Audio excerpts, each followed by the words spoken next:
tenim un col·loqui Ramon de Penyafort i Ramon Llull, dos catalans del segle XIII.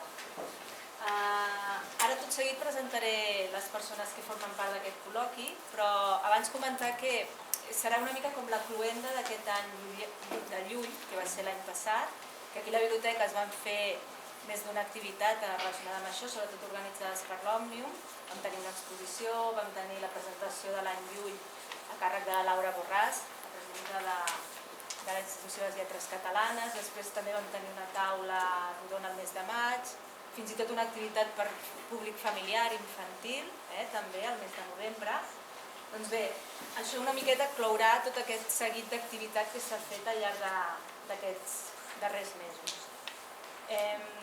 Avui, com dèiem, tenim aquest col·loqui que està organitzat per Art Mirall Penedès, Art i Comunicació.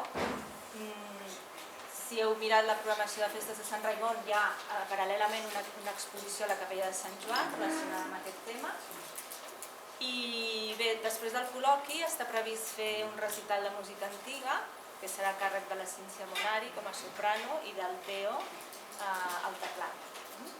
Després ja us explicaré una miqueta tot això. Ara tot seguit presento els membres de la taula i engeguem ja